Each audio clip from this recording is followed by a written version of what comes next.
Here now to explain why he did what he did. From the Minister's boardroom at the Frost Block at Queen's Park, Ontario's Minister of Finance Charles Sousa, the MPP for Mississauga South. Ministers, good to have you on the program tonight. Every budget, they say, tells a story. So what story does this budget tell? The story of this budget is the contributions of thousands, 600,000 contributions made by Ontarians in our consultations to find a way to put forward a plan that helps create jobs, helps facilitate economic growth, and helps people in their everyday lives. That's what this budget's all about.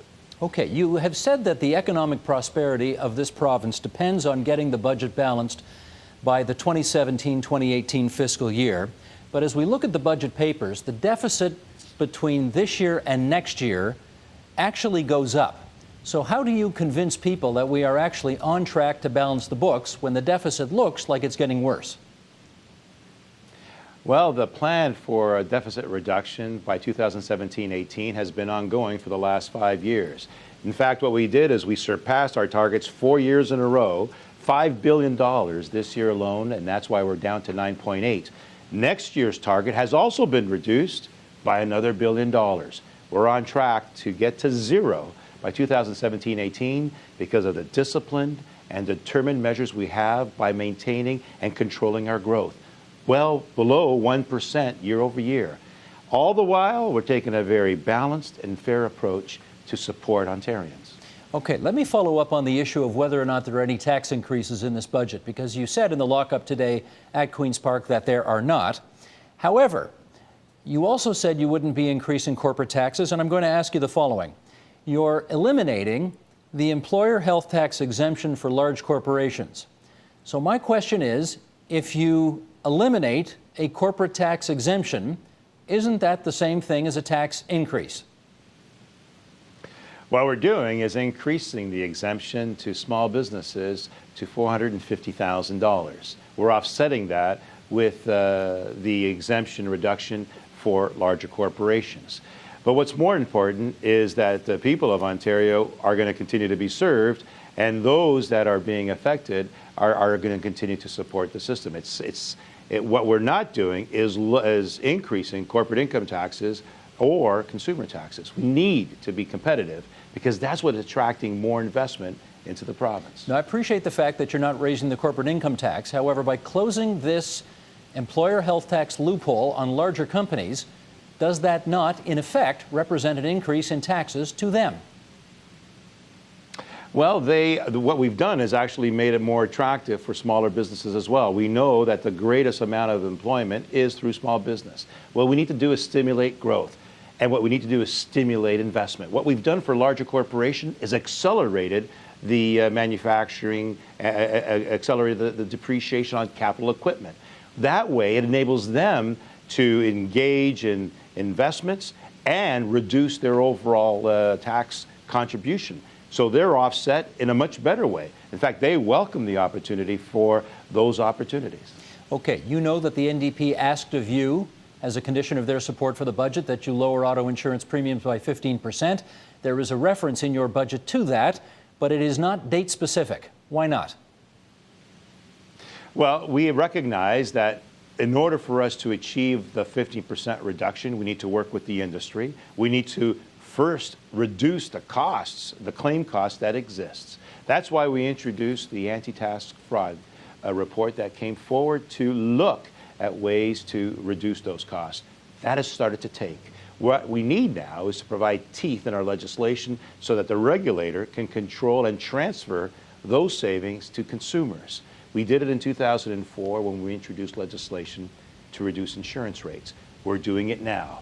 It is incumbent, however, to pass the budget so that we can act on it immediately. In the meantime, we're still going to take the recommendations made by the anti-fraud task force to reduce those costs.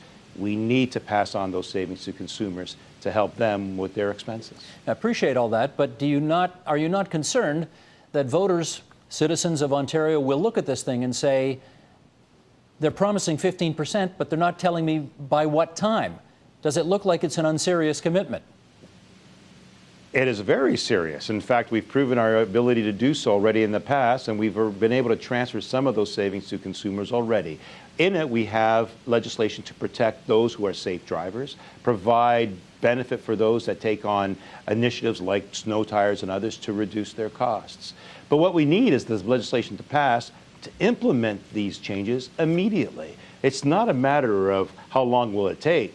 It's a matter of when can we start, and we need to start right away. Okay, Minister, let me get you to put the spotlight, if you would, a bit on the economy in general. And I want to ask you a few questions about how we're performing or not in the province of Ontario. For example, the budget papers say that our productivity gap in this province compared to the United States is getting worse. And you say that from 1985 to the year 2000, it was a 0.7% difference in productivity between us and the U.S., and that's now ballooned to 1.9% between the years 2001 and 2011. And my question is, how come? And that's a call to arms that we're putting forward.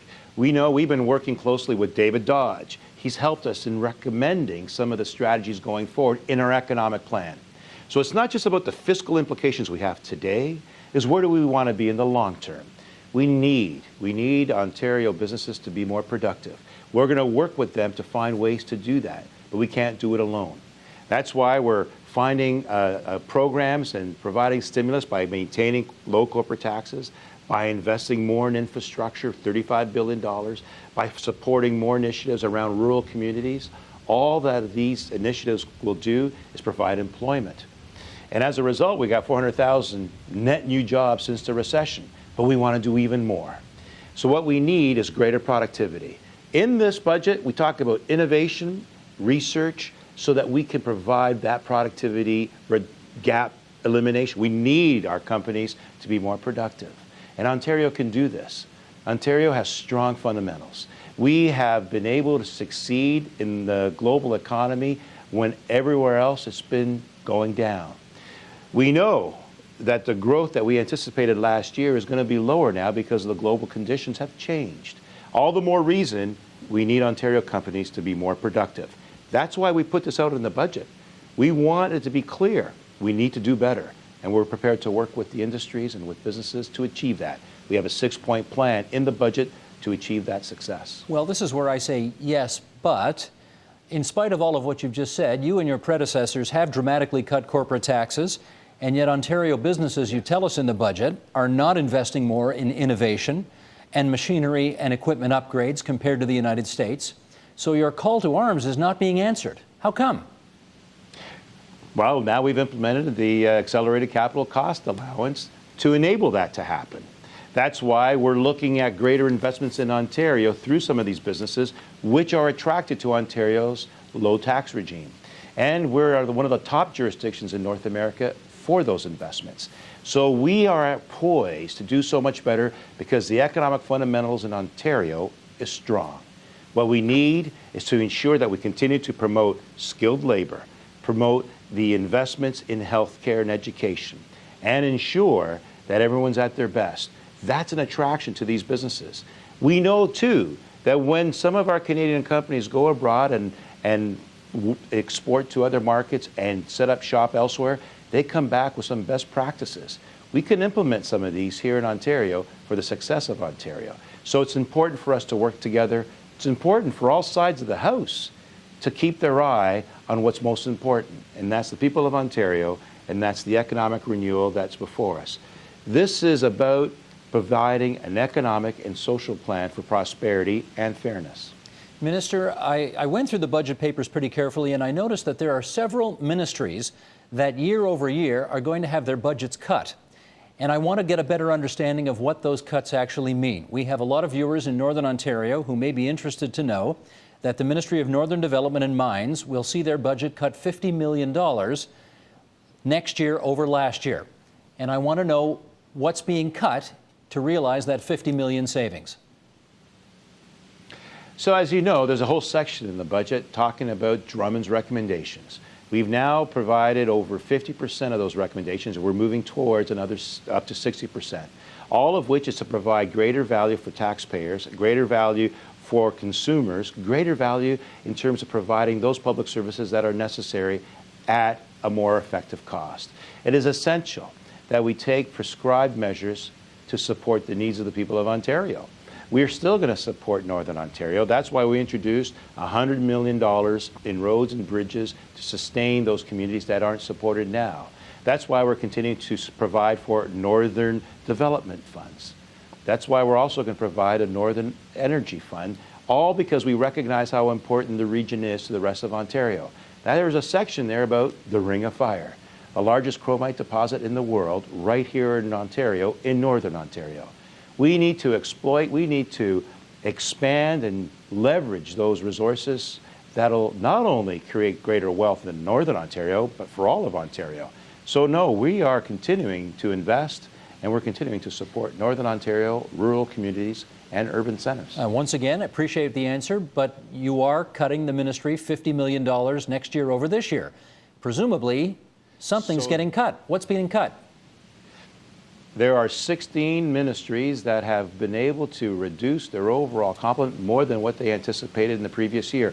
That's a good thing because we need to control our spending. And that's why we're able to achieve less than 1% in spending growth. Listen, there's a couple of ways that we can balance the books. One is across-the-board cuts, a slash-and-burn policy that the official opposition is recommending. That is very detrimental to the sensitive recovery that we have in Ontario. And on the other hand, we could do what the third party is asking for, is contribute to have even greater spending and tax increases. But we know that we need to attract business investment to create those jobs. This budget takes a balanced approach in that regard. This budget talks about what we need to do to stimulate growth while at the same time controlling our spending so that we can all have a better Ontario. You mentioned Don Drummond's name a couple of minutes ago, and I want to follow up on a recommendation that he made, which you have yet to follow up on, and that is this province is going to the markets and borrowing $1 billion every year to help subsidize people's electricity rates, which I guess is fine for people who really have a hard time paying their electricity bill. But there are people who live in pretty big houses who are energy hogs, if I can use that expression, and we're borrowing $1 billion to help them pay for their electricity bills. I wonder, you're means testing the Ontario Drug Benefit Plan. Why didn't you move forward on, if not means testing, the Ontario Clean Energy Benefit, getting rid of it altogether? So we make mention of that in our budget. We recognize that by 2015 it's going to expire. The question is, should we support those who are most in need? And I think it's worthy of our having that discussion. We know too that we need to be competitive going forward, but we need to have everyone pay their fair share. And that's what that's about. So is that a commitment, in fact, to, in next year's budget, reduce the clean energy benefit, the $1 billion we're borrowing right now to subsidize power rates? Well, what we're doing is providing for more affordable energy for people of Ontario. We know, too, that we need to maintain a very competitive marketplace when it comes to energy. Listen, Ontario was hit hard. We enjoyed very low Canadian dollar. We had lower cost of energy, and we had a market in the United States that was vibrant. Those things changed. And so going forward, we got to take appropriate steps to grow our economy, recognizing that our dollar's at parity, that our cost of oil is high and our energy costs are higher than it was before, and that our markets are now more limited because of the growth that's not anticipated or is less than what we anticipated. All the more reason we take the strong fundamentals that Ontario now has to grow our economy by controlling some of these initiatives, and energy is one of them. Okay, Minister, I got about a minute and a half left. Let me see if I can tackle two more things relatively quickly. You are forecasting higher revenues for the LCBO and for Ontario Lottery and Gaming next year. Why do you think we're going to be drinking and gambling more in the province of Ontario over the next year? Well, it's a function of what has been happening in previous years, and we know those two agencies are a large contributor to the province. And the transformational changes that we're making with OLG will bring in more revenue to the province, and that'll help pay for hospitals and schools and roads, and the same with LCBO. What's critical, though, is that we look at how we can build our revenues through economic growth. Because in the end, we've made a commitment to look to reduce our debt to GDP ratio so that we don't pass on a burden to future generations. So it's critical we have economic renewal, economic growth to provide for those revenues. And just finally, it's our custom on this program to talk mostly policy, but some politics. So here comes the politics. Obviously, at the end of the day, you need the NDP to sign on to this budget if your government is going to survive. Do you think you have brought down a budget which will find favor with the NDP? Oh, I think it should find favor with both sides of the House. Certainly the NDP have requested a number of initiatives. We more than delivered on those and much more. In fact, we enhanced the number of those initiatives that were appropriate because we share them in common. But we also have done a number of things that the official opposition see as essential, like tackling the deficit, controlling our spending, and increasing our economic prosperity.